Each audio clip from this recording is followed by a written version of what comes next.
Joe Biden is under intense pressure over his decision to pull U.S. troops out of Afghanistan, with rising numbers in the UK angered by his apparent failure to consult with allies.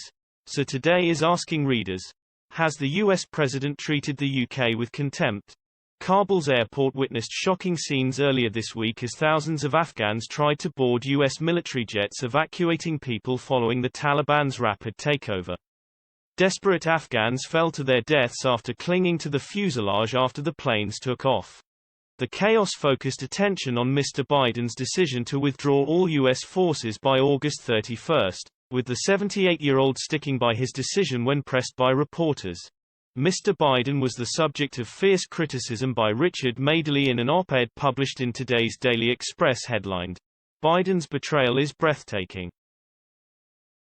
The journalist and television presenter wrote, "I'll tell you who's been betrayed here.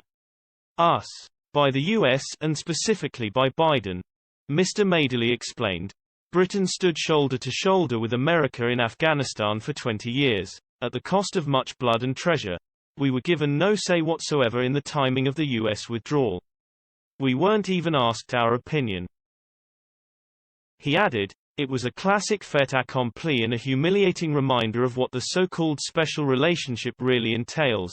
America first. Of course any president, or prime minister for that matter, must put their country first. But allies are there to be consulted and, dare I say it, advise. Treat them with contempt and watch the alliance crumble." Of course, the decision to pull troops out did not originate with Mr. Biden, who may therefore argue it is unfair for him to carry the can.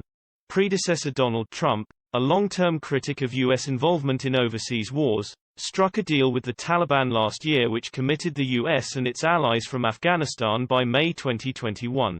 Therefore Mr. Biden actually pushed back the deadline by 4 months. However, whereas he agreed to abide by its terms after being inaugurated earlier this year, critics have pointed out he was under no obligation to honor it at all. Speaking yesterday, Mr. Biden said, "I have seen no question of our credibility from our allies. As a matter of fact, the exact opposite I've got. We're acting with dispatch, we're acting, committing to what we said we would do."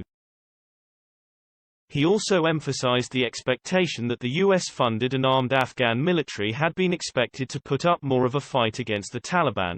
He said, "The overwhelming consensus was that the Afghan forces, they were not going to leave." Afghan President Ashraf Ghani has also faced fierce criticism for his decision to flee the country. He is currently living in the United Arab Emirates, and has denounced as lies claims that he took £123 million in cash with him.